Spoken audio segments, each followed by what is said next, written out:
Buenos días a todos. Vamos a empezar la tarea del Congreso. Bienvenidos a este necesario Congreso que realizamos en tiempos de cambio, en tiempos inciertos, con la esperanza de clarificar, aunque sea algo, el complejo asunto de armonizar el desarrollo, bienestar humano, sus necesidades energéticas y la biodiversidad.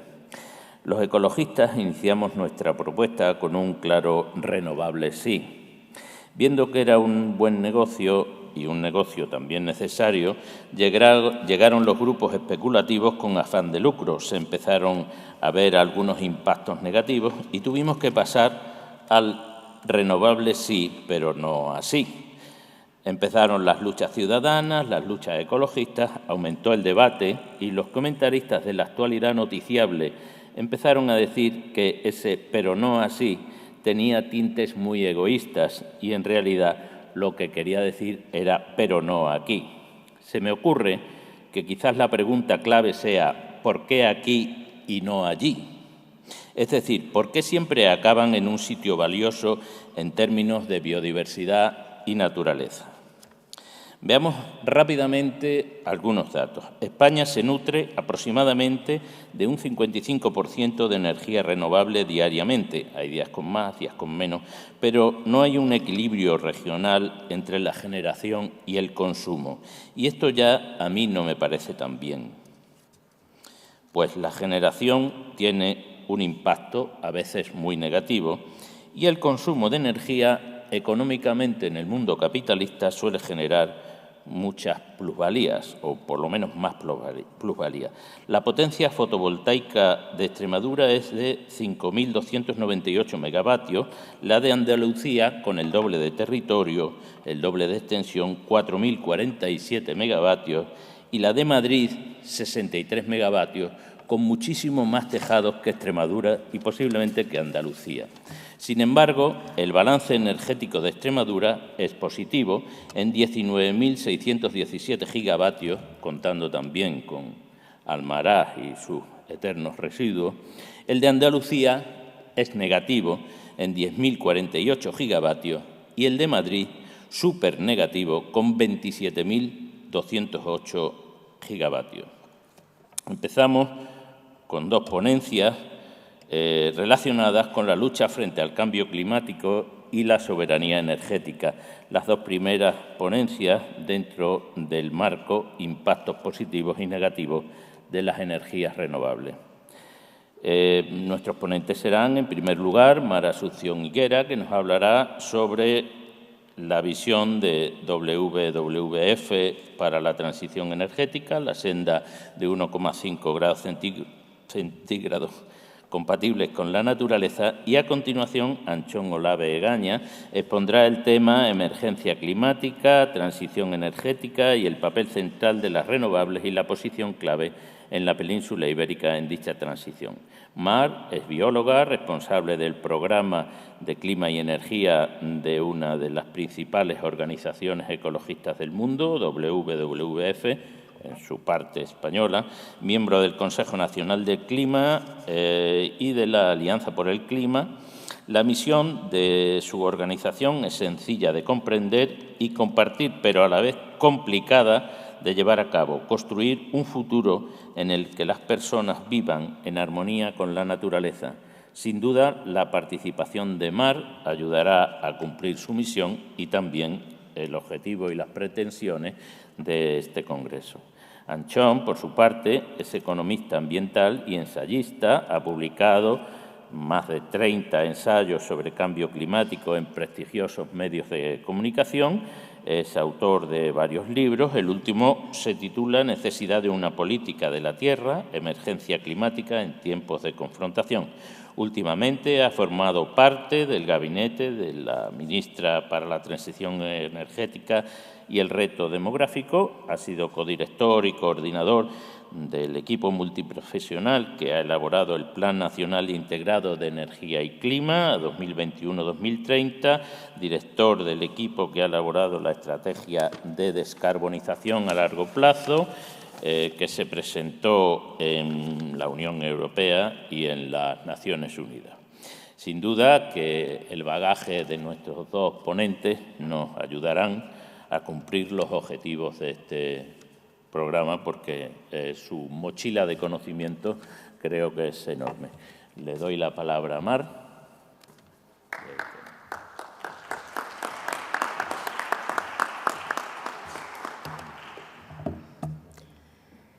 Bueno, lo primero que quiero es agradecer a DENES y al Consejo Ibérico para la Defensa de la Naturaleza y también a todas las personas que estáis aquí presentes o que lo estáis siguiendo por Internet por vuestro interés, energía y tiempo para que el necesario despliegue de energías renovables sea compatible y no ponga en riesgo la biodiversidad. Yo he traído una presentación porque creo que también cuanto las cosas entran mejor si entran por varios canales, como es la vista, y también por el oído. Casi no os veo porque está en penumbra, pero bueno, pues me dirijo a vosotros y luego espero que tengamos una oportunidad también para recoger preguntas. Yo he titulado a la presentación es Senda 1,5 compatible con la naturaleza. Y es la visión de nuestra organización, de WWF para la transición energética. Creo que esto va así. A ver. Vale. Como veis, he puesto aquí el índice porque quiero encuadrar un poco lo que voy a presentar. No me voy a limitar solamente a hablar de las energías renovables en la naturaleza, sino creo que es necesario hacer una introducción más amplia, tener una perspectiva global del escenario en el que estamos y también de todos los elementos que son necesarios para la transición energética. No basta con un cambio de tecnología desde los fósiles a las renovables, sino que hay que abordarlo de una manera mucho más holística, global, para que podamos afrontar este importante reto que tenemos. Por tanto, me voy a centrar también en temas de eficiencia energética, de autoconsumo y comunidades energéticas locales, que es fundamental, la repotenciación también, el almacenamiento, diversidad tecnológica, interconexiones. Y voy a dejar una última parte que me he puesto también el cronómetro para asegurarme que tengo tiempo para ello, que lo voy a dedicar a las energías renovables en el territorio. Esto es simplemente quiero hacer una introducción sobre la emergencia climática en la que estamos. Luego voy a hablar también de la emergencia de la pérdida de biodiversidad, porque también es cierto que es una emergencia. Pero no tenemos que olvidar el cambio climático y lo que esto está suponiendo en temas de impactos. En temas de impactos que estamos sufriendo ya y que, sobre todo, también están sufriendo aquellas comunidades que menos responsables son de los problemas y están sufriendo de una manera más acuciante los impactos del cambio climático. Me estoy refiriendo a países en desarrollo, pequeñas comunidades, pequeños países isleños, etcétera, que es que se pone en riesgo hasta su propia supervivencia.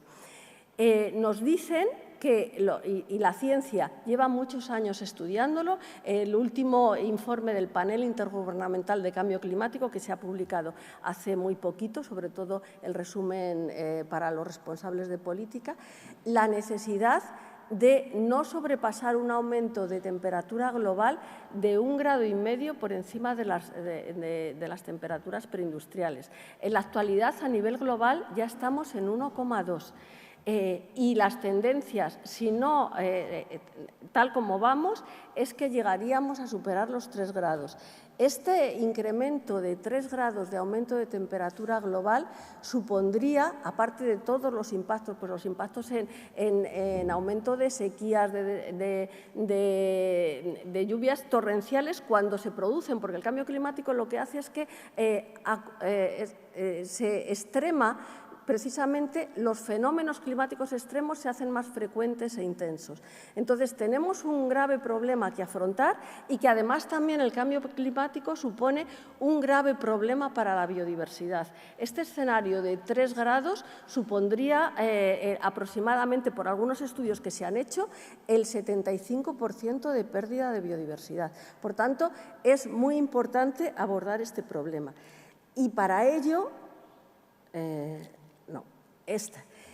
¿Y cuáles son los orígenes, las causas del cambio climático? Bueno, pues aproximadamente un 80% de las emisiones de efecto invernadero están relacionados con la energía. Entonces, hay que cambiar el modelo energético. No es posible seguir manteniendo un modelo energético basado en combustibles fósiles y, por tanto, esta es la necesidad de hacer esta transición. Entonces, vemos que la energía está en el corazón de lo que hay que hacer, este cambio de modelo energético, pero claro, hay que hacerlo bien. Y como también se ha dicho antes por los anteriores ponentes, la biodiversidad, nuestros ecosistemas son grandes aliados también para la lucha contra el cambio climático. Por tanto, tenemos que protegerlos y esa transición energética que hay que hacer no puede no tener en cuenta que a la vez que combatimos el cambio climático pasando de los combustibles fósiles a las energías renovables, lo tenemos que hacer de manera que no impactemos negativamente en la biodiversidad, que minimicemos al máximo todo lo que podamos los impactos en la biodiversidad. Entonces, como os decía, primero no solamente está el tema de las energías renovables, sino hay un pilar importantísimo, que es la eficiencia energética, porque cuanta menos energía necesitemos, menos energías renovables vamos a tener que instalar.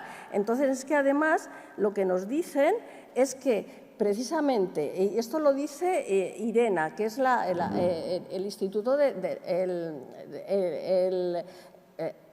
el Instituto Internacional de Energías Renovables, y nos dice que precisamente el 25% del potencial de reducción de emisiones se debería hacer con la eficiencia energética. O sea, estamos también al orden de otro 25% con energías renovables. Y la eficiencia energética, obviamente, tiene cero impacto en la biodiversidad.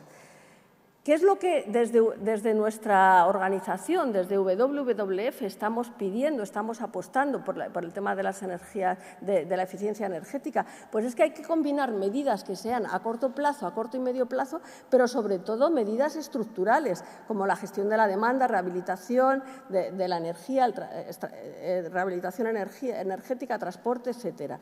Entonces, bueno, me voy a pasar con las estáis viendo aquí. Algunas son, como he dicho, rehabilitación, transporte, producción, la producción agroganadera también tiene que dar un cambio precisamente para una producción agroecológica e intensiva. Esto es muy importante porque muchas veces nos centramos solamente en el sistema energético y nos estamos olvidando también de otro sector que tiene que hacer una transición importante. Y también, por supuesto, la formación, información y sensibilización. Luego, el autoconsumo y comunidades energéticas locales. Este es un pilar importantísimo también de la transición energética. Y es importante no solamente por el beneficio climático, sino porque esto da la posibilidad de que los ciudadanos nos convirtamos en el centro, de que realmente nos convertimos no solamente en consumidores, sino en productores de nuestra propia energía. Es un pilar importante para la democratización de la energía y, por supuesto, tiene beneficios en la biodiversidad porque no estamos utilizando, como ya decían también los anteriores, las personas que me han precedido, no necesitamos utilizar espacios naturales para instalarlas porque los tejados y muchos lugares antropizados son factibles de instalar el autoconsumo y las comunidades energéticas locales. ¿Cuál es la situación actual del autoconsumo? Bueno, yo creo que también hay que ser realistas, hay que ser positivos en el sentido de que es que en España el autoconsumo estuvo penalizado y, por tanto, estuvo parado por el impuesto al sol. Pero a partir de 2019 vemos que realmente está teniendo un crecimiento exponencial. Además, hay ayudas también para el autoconsumo. Entonces, este pilar, desde luego, tenemos que explotarlo en todo su potencial.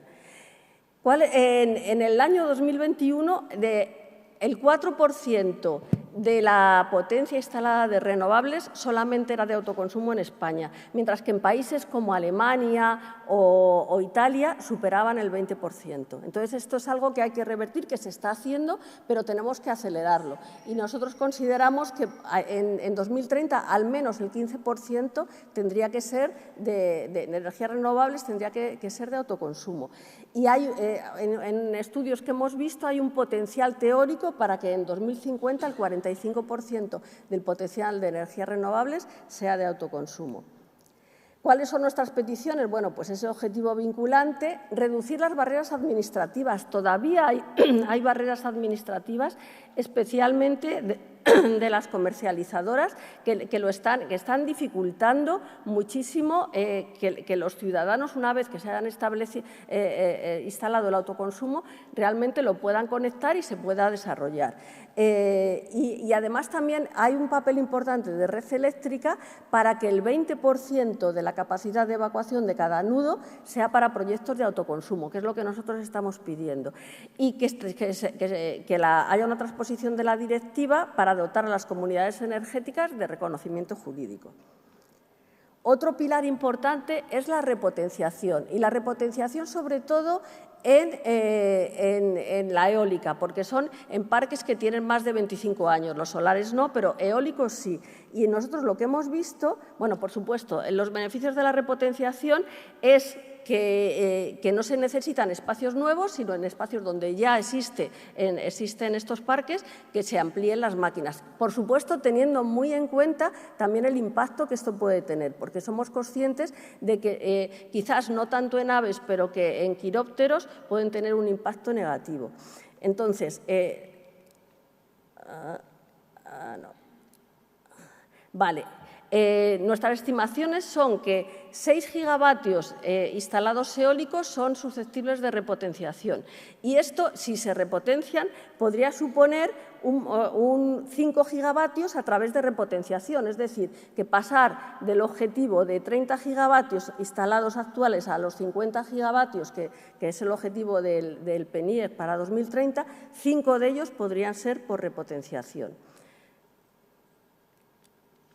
Y nuestras peticiones, pues una estrategia nacional de repotenciación, por supuesto, como decía, que se incorporen las buenas prácticas. Estos parques además han tenido seguimiento, se sabe cómo tiene que ser, y que además no solamente se tenga en cuenta, no solamente es modernización de las instalaciones, de las máquinas, sino que se haga a todos los niveles, a técnica, ambiental y social.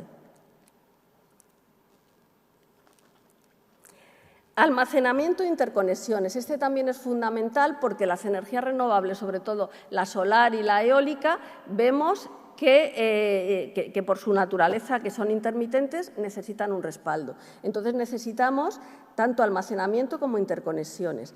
El almacenamiento y diversidad tecnológica, porque sobre todo también si queremos tener un modelo 100% renovable, no podemos basarnos solamente en una o dos tecnologías, sino que tenemos que tener también el respaldo de las otras. Y para ello, por ejemplo, tenemos el bombeo hidráulico, es el que más desarrollado está.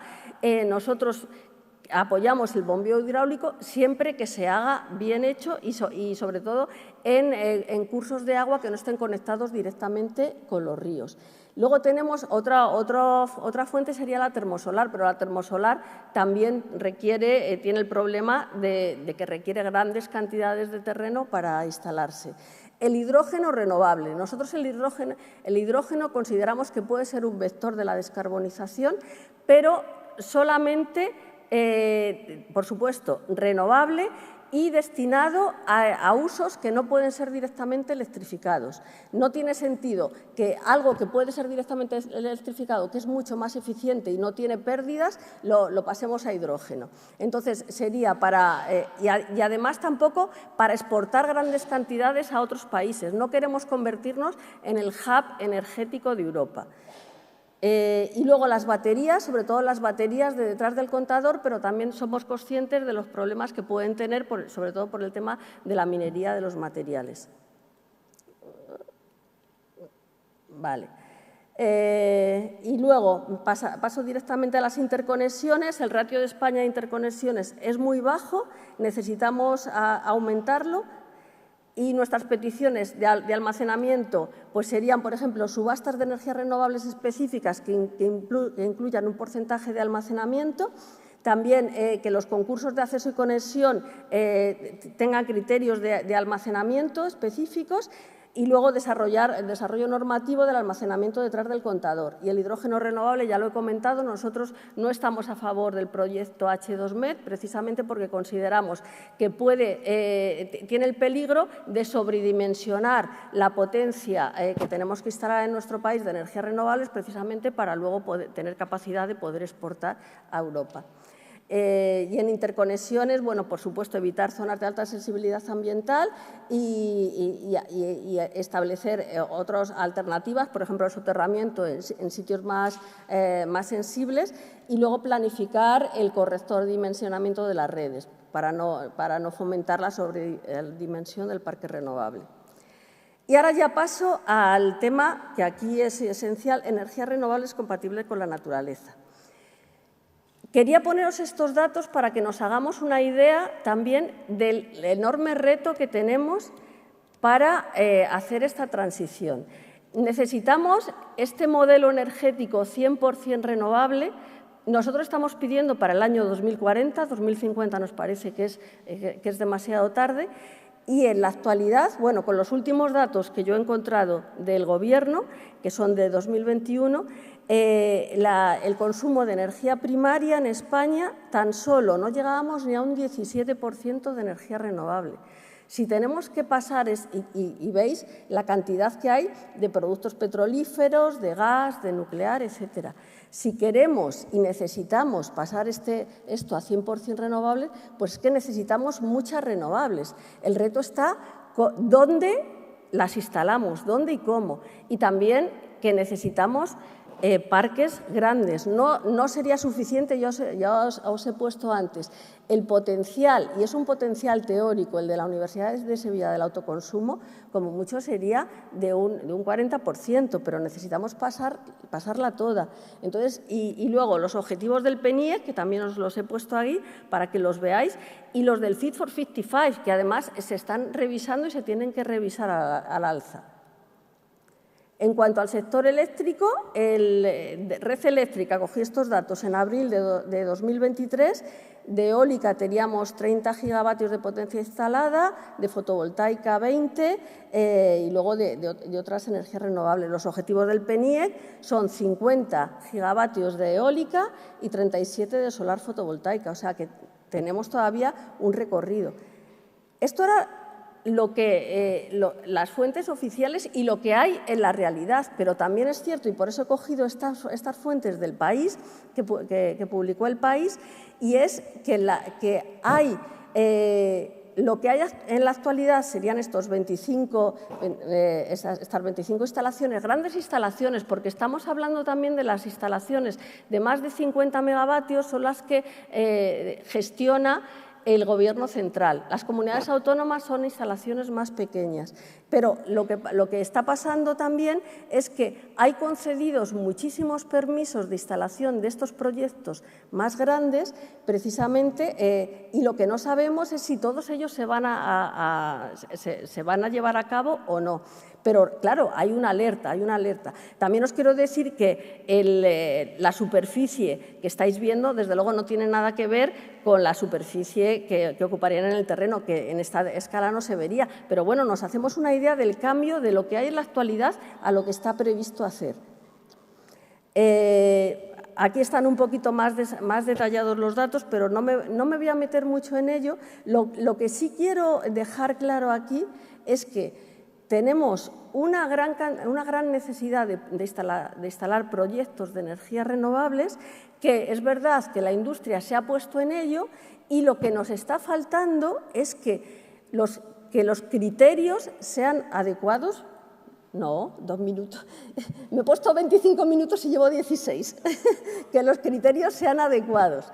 Entonces, nos preocupa mucho el Real Decreto 20/2022, que seguro que conocéis todos, porque precisamente lo que se ha cargado ha sido la evaluación ambiental, y nosotros consideramos que eso es fundamental, y se ha cargado la participación pública. Y estamos trabajando para hacer todo lo posible para intentar revertir esto. No tenemos mucha esperanza, pero lo vamos a trabajar y lo estamos incluso viendo la posibilidad de llevarlo a Europa a ver qué podemos hacer con ello.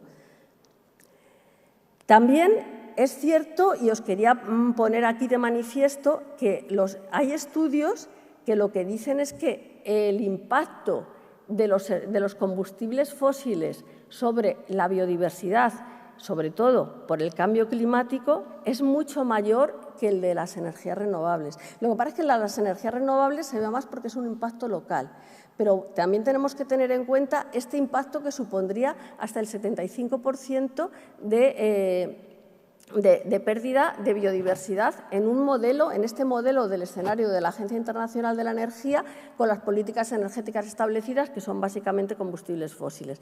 Las renovables tienen, en el escenario net cero, tienen menos impacto, pero nosotros a lo que tendemos es al escenario net cero de bajo impacto, y el de bajo impacto va a depender sobre todo de dónde instalemos estas energías renovables. ¿Cuáles son los elementos fundamentales que tenemos que tener en cuenta? Bueno, el primero de todos es la planificación territorial. Nosotros llevamos pidiendo al Ministerio, ellos tienen un plan, un mapa, pero es un mapa indicativo, no tiene carácter vinculante, y lo que le estamos pidiendo es que lo actualice y que además se haga vinculante, y que ese plan además tenga relación con los planes de las comunidades autónomas. Necesitamos poder tener además una visión general de cómo se están estableciendo las energías renovables a nivel nacional, y no solamente con los proyectos que gestiona el Ministerio, que son los de más de 50 megavatios, sino con todos los proyectos que se están gestionando desde las comunidades autónomas. Entonces, en este sentido, seguimos pidiéndolo, y además es porque el reglamento del REPowerEU, que es un poco como la base que luego dio pie al Real Decreto Ley del Gobierno del 2022, que lo que hace es que se pueden instalar grandes proyectos de energías renovables prácticamente en todo el territorio, y reduciendo muchísimo los estudios de impacto ambiental y de participación pública, pues incluso en ese reglamento lo que dice es que los gobiernos tienen que establecer áreas prioritarias para las energías renovables, cosa que el Gobierno no hizo, y directamente estableció todas las áreas como prioritarias, excepto los espacios naturales protegidos y el medio marino. Luego, otro componente importante es la elección del emplazamiento, y para esto también las empresas instaladoras y las empresas responsables, las compañías, tienen que tener en cuenta no solamente factores de rentabilidad, sino factores también sociales y ambientales, por supuesto. Primero, ir a aquellas zonas que sean zonas prioritarias para la instalación de energías renovables, y luego tener en cuenta también estos criterios propios de elección del emplazamiento. Por supuesto, evaluación del impacto ambiental, y además que esta evaluación del impacto ambiental tenga en cuenta también las sinergias, y desde luego que no fragmenten proyectos para así intentar que la tramitación sea llevada a cabo por las comunidades autónomas y no por el Gobierno central. Y, por supuesto, la integración social. La participación pública tiene que estar en el corazón y desde el principio de cuando se prevé un proyecto de energías renovables, la población tiene que tener mucho que decir al respecto, incluso tiene que ser parte de los beneficios que se reciban. Y ya estoy acabando. Os lo he ido un poco comentando ya nuestras peticiones. Quizás se me había olvidado la de la planificación de la red eléctrica, que esté alineada precisamente con esta planificación territorial.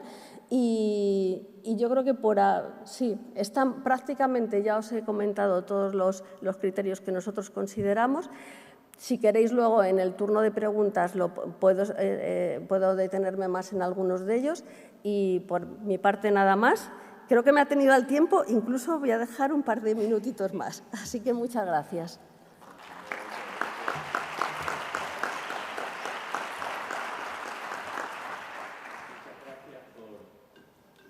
Tu exposición ha sido clara.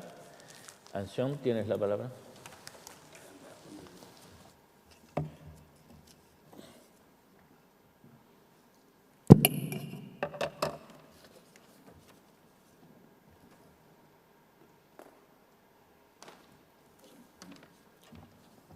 Bueno, buenos días a todos y a todas. Muchísimas gracias a la organización, a DENEX, al Consejo Ibérico por invitarme a esta oportunidad. Me hacía mucha ilusión venir aquí a Extremadura a compartir con todos vosotros este diálogo tan interesante. Vengo de San Sebastián, con lo cual ayer hubo que hacer un poco de militancia ferroviaria, porque realmente fue un viaje bastante largo, vía Madrid, etcétera, pero bueno, aproveché bien el tiempo y encantado de estar aquí con vosotros compartiendo este debate tan actual y tan interesante. Yo voy a romper continuando un poco con la explicación de Mar, voy a romper un poco una lanza a favor de las renovables. Sé que es un poco el viento de cola en el debate que aquí se plantea, está más bien en contra, pero a mí me toca, y supongo que desde que la organización decidió invitarme, pues bueno, yo voy a contar lo que yo creo y que vengo defendiendo hace muchos años, es público y notorio en cantidad de artículos y ensayos y libros, en mi papel en el Ministerio cuando estuve colaborando en el equipo de Teresa Rivera. Entonces, voy a hacer una defensa de las renovables, pero ya adelanto desde ahora que estoy totalmente en contra de que las renovables afecten a la red Natura 2000, que es parte del título que da pie al Congreso y que afortunadamente España es un país suficientemente extenso, la península ibérica es suficientemente extensa como para que en términos reales y prácticos podamos hacer un gran despliegue de las energías renovables absolutamente necesario, por lo que ya se ha comentado y por lo que iremos desarrollando, al mismo tiempo preservando, por supuesto, la biodiversidad y en especial y en concreto nuestra estupenda y extraordinaria red Natura 2000 de altísimo valor ecológico. Entonces, yo creo que voy a ir desarrollando un poco el tema. Primero, comentar una cosa que, las renovables son necesarias, son imprescindibles, no solo para el cambio climático, que es lo que desarrollaremos un poco en la línea que ha planteado Mar, y yo lo desarrollaré un poquito más, sino que hay otros dos grandes temas que, si bien no son el centro de lo que aquí se está debatiendo, pero sí conviene que lo tengáis, diríamos, en vuestro radar mental. Porque son, ahora mismo, por primera vez en la historia, han confluido tres grandes tipos de motivos en Europa, estamos hablando en la Unión Europea, a favor de la transición, que a mí me gusta más la palabra, de la transformación de la energía. Por supuesto, el tema climático, absolutamente fundamental, que luego entraremos un poco más a fondo. Pero hay un gran tema económico que a veces no se habla y que conviene conocer algunas magnitudes, porque si no estamos pateando un poco en el aire y estamos un poco fuera de la realidad de nuestra sociedad. El año pasado, os daré un dato muy poco conocido, la Unión Europea se gastó en importaciones de petróleo y gas en torno a 750.000 millones de euros en un año.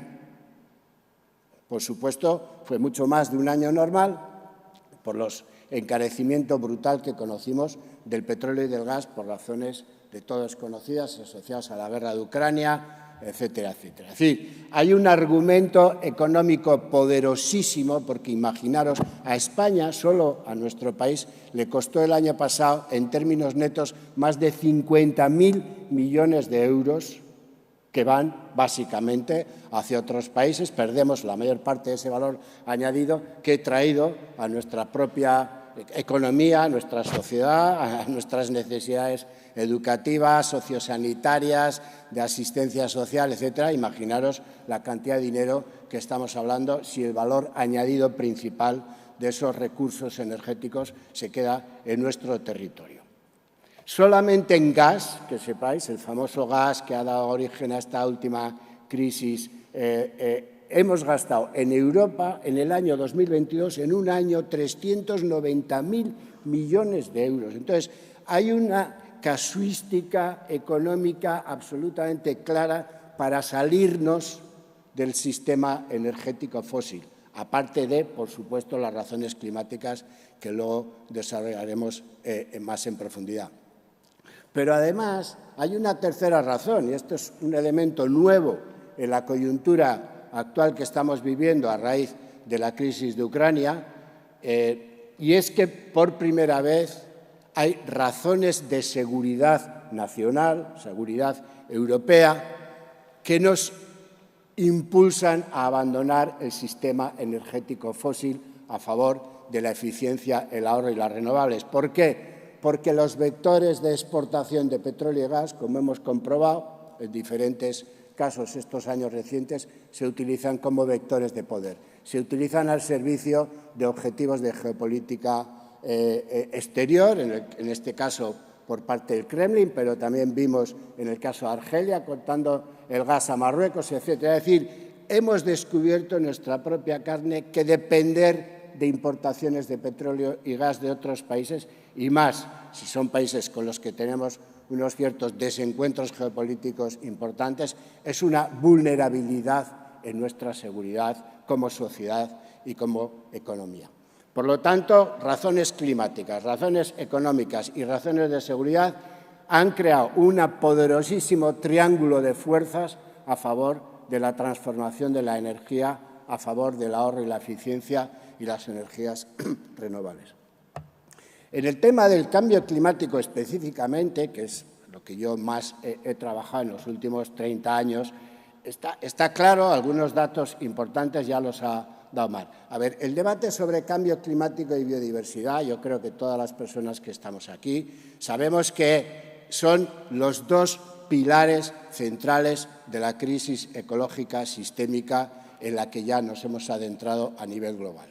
Es decir, no se puede, sería un error absolutamente increíble tener que elegir o una o la otra. O sea, eso es como tener que elegir entre la peste o el cólera. Los dos elementos capitales de la crisis ecológica sistémica en la que nos hemos adentrado a nivel mundial son la desestabilización grave del clima y la desaparición de la diversidad biológica.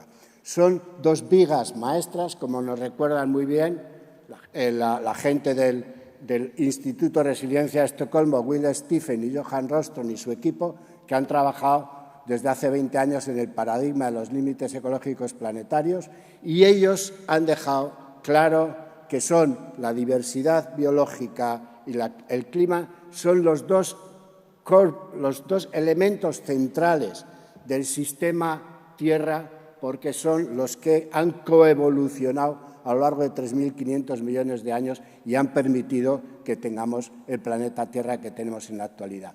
Por lo tanto, una degradación climática grave o una degradación de la biodiversidad grave nos llevarían a estados del sistema Tierra cualitativamente diferentes de los que conocemos. Son los dos únicos elementos que tienen esa capacidad sistémica global. Por lo tanto, no tenemos que plantear claramente el concepto de que hay que resolver las dos grandes crisis al mismo tiempo. Y no solo eso, sino que, como seguramente los que estéis aquí ya sabéis, Si bien en los últimos 50 años las razones principales de crisis de biodiversidad ha sido la degradación de los espacios naturales y otra serie de factores, pero el principal ha sido la destrucción de los hábitats y la destrucción de los espacios naturales, cada vez aparece más emergiendo hacia la segunda mitad del siglo XXI el cambio climático como la principal responsable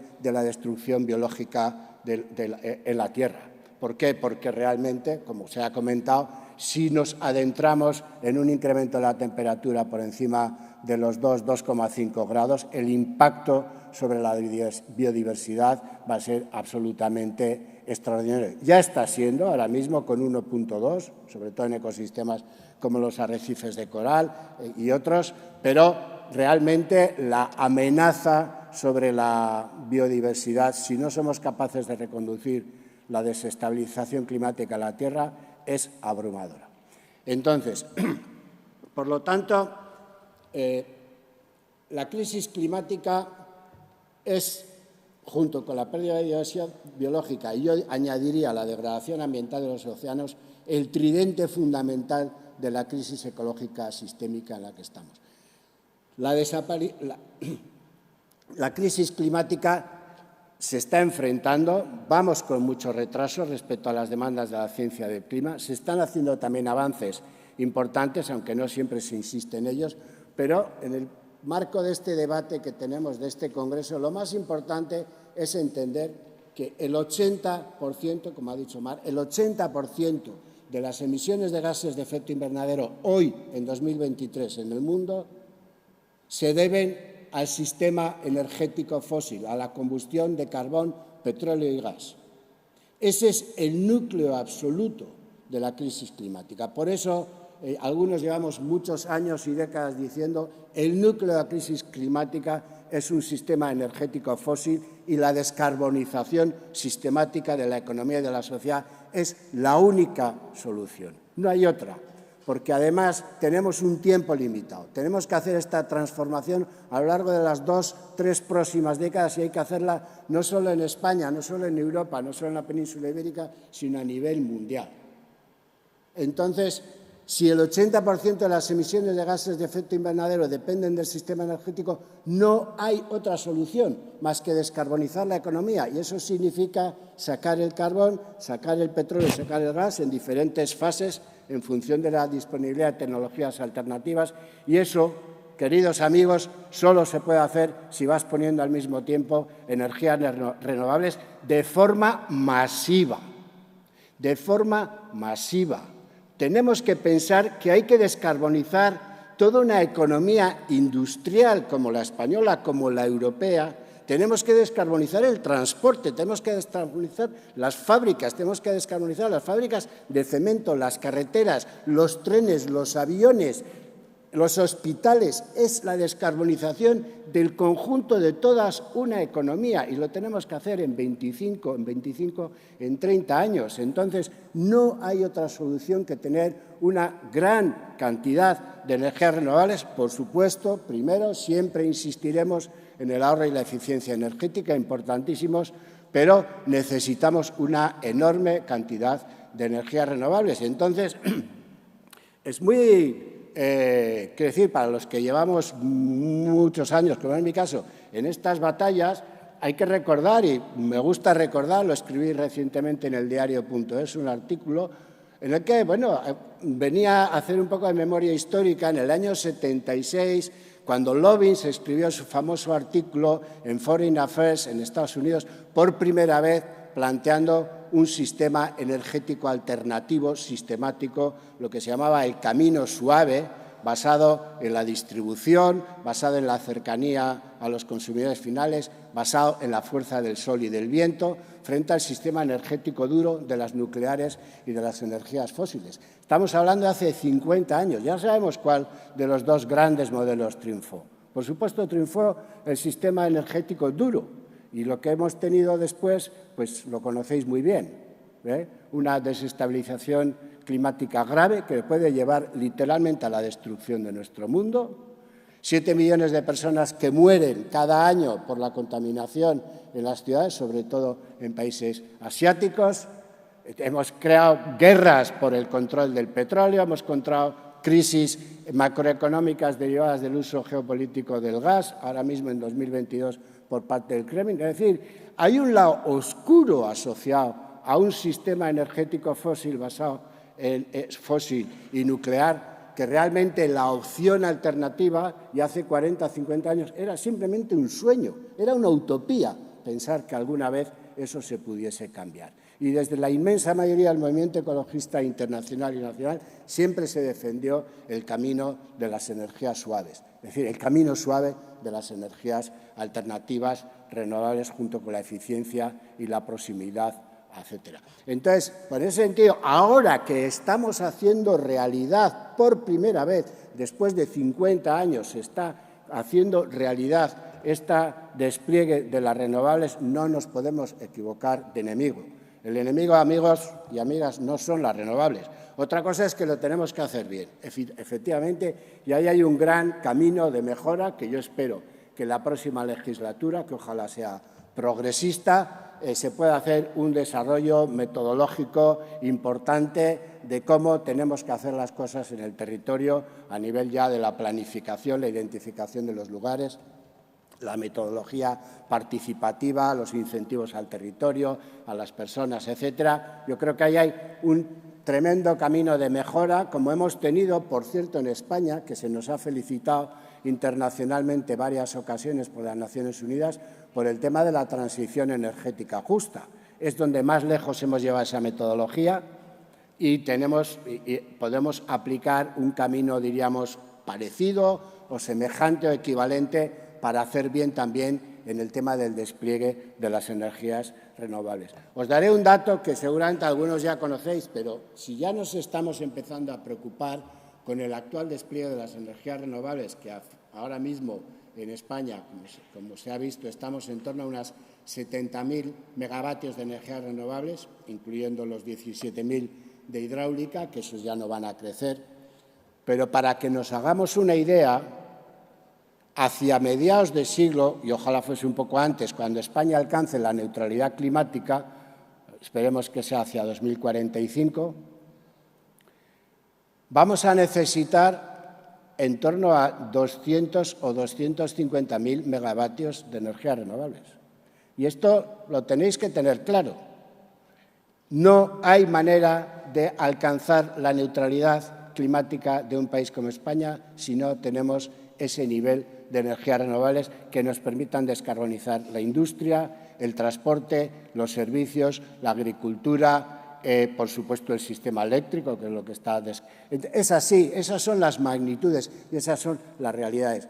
Hay que hacerlo bien, hay muchísima... Afortunadamente España es un país muy extenso, hablo más de España porque conozco menos las realidades sobre el terreno de Portugal y ya me disculparán mis compañeros portugueses, pero conozco mejor lo de España y de manera natural me refiero a nuestro país. Tenemos un país de 50 millones de hectáreas, es decir, 50 millones de hectáreas es un país muy extenso.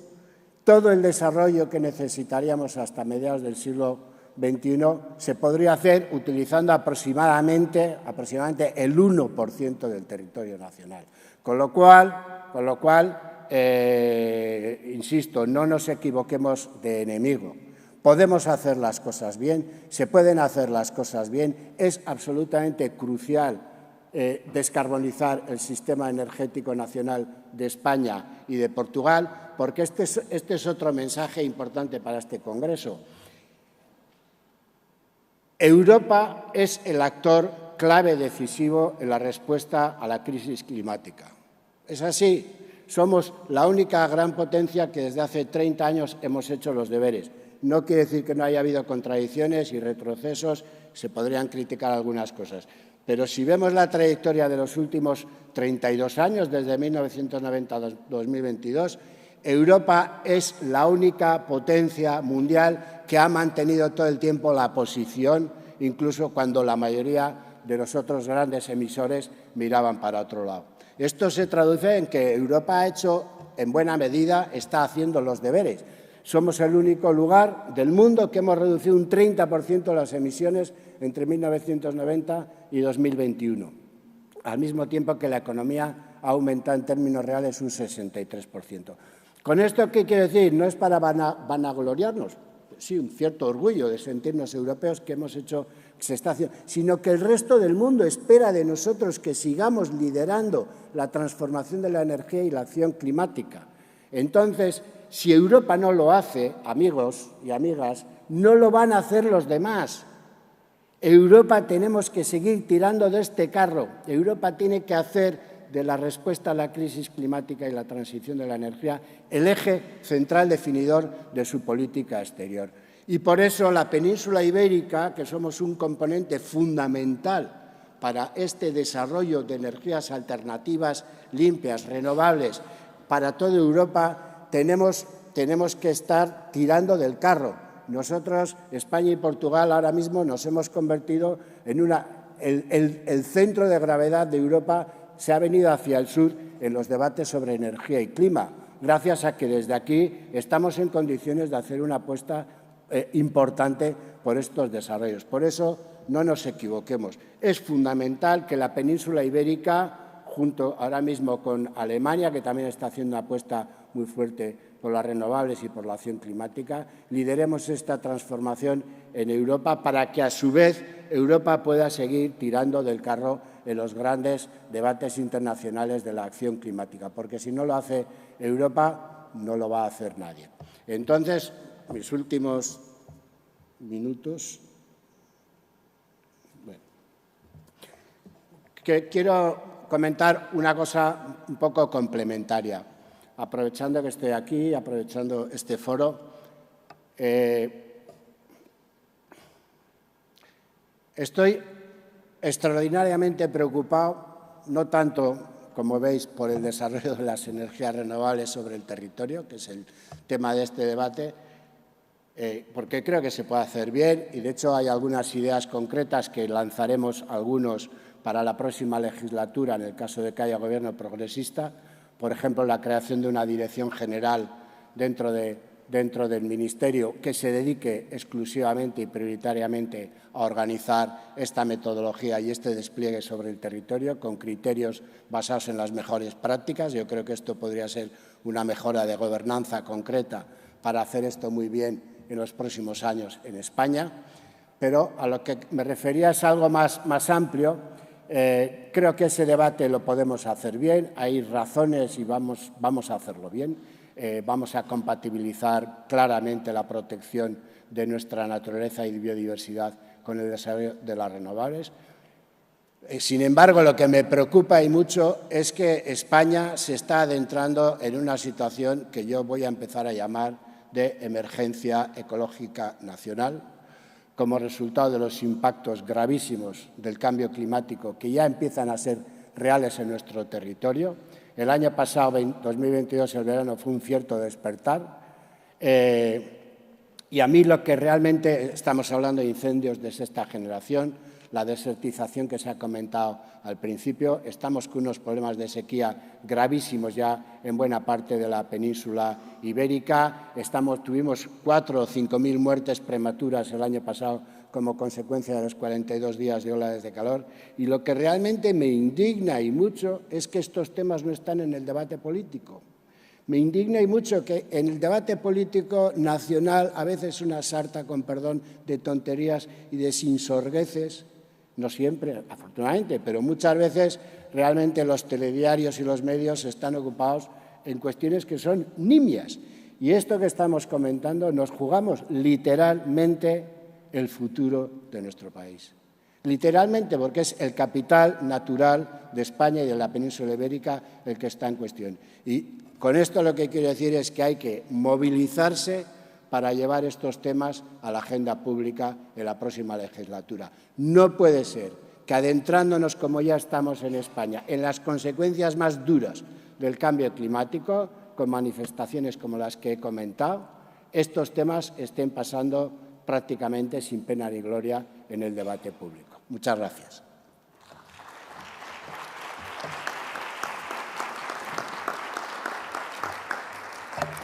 Muy bien, gracias, Anxón, por tus sabias palabras. Tengo que daros una mala noticia, vamos muy mal de tiempo y, por lo tanto, la participación del público no la vamos a poder hacer porque tenemos que tomarnos el café y si nos vamos retrasando, por lo mismo nos dan las 3 de la mañana, ¿no? Aquí. Solamente deciros como conclusión que hemos escuchado varias veces en nuestros dos ponentes que debemos hacerlo bien. Pero ocurre que ante el boom de los proyectos que se publicitan muy bien por parte de las multinacionales, por parte de las empresas, por parte de los gobiernos, la gente se alarma ante tal cantidad, sobre todo si te toca de cerca. Bien es cierto que luego de muchos de estos proyectos que se dicen no se llevan a cabo. Otros sí se llevan a cabo a sabiendas de que no son convenientes o no son los más idóneos, pero que cumplen los estándares normativos de la evaluación ambiental. Mi duda es qué variables hay que tener en cuenta y que ahora mismo no se tienen en cuenta a la hora de evaluar el impacto ambiental y el impacto social. Quizás necesitamos, además de investigación en tecnología, investigación en eficiencia energética, también investigación en temas sociales para ver cómo la gente no le entra el miedo ante un proyecto que se plantee cerca de su casa o que pueda opinar de una manera directa sobre la eficiencia de ese proyecto, la valía de ese proyecto o los aspectos negativos. Sí se ha dicho que proyectos que tardan en diseñarse 2 o 3 años nos dan luego 15 días de plazo para que nosotros, las organizaciones sociales, las organizaciones voluntarias, aleguemos ante ellos, ¿no? A mí me parece eso un poco absurdo. Quizás tendríamos que cambiar, quizás tendríamos que investigar cuál es el proceso de evaluación ambiental y la participación ciudadana en este proceso. Porque, entre otras cosas, no todo el mundo está leyéndose el BOE, el DOE o el diario oficial de turno todos los días. Yo, por lo menos, no lo hago. No sé vosotros, ¿no? Muchas gracias por vuestra atención. Pasamos ahora a tomarnos un café. Siento mucho deciros de nuevo que no establezcamos el debate entre el público, pero tendremos tiempo durante todas las jornadas que estemos aquí en nuestro congreso. En cualquier caso, me permito la licencia de que ellos os atiendan mientras nos tomamos el café en fin, esto es todo, amigos.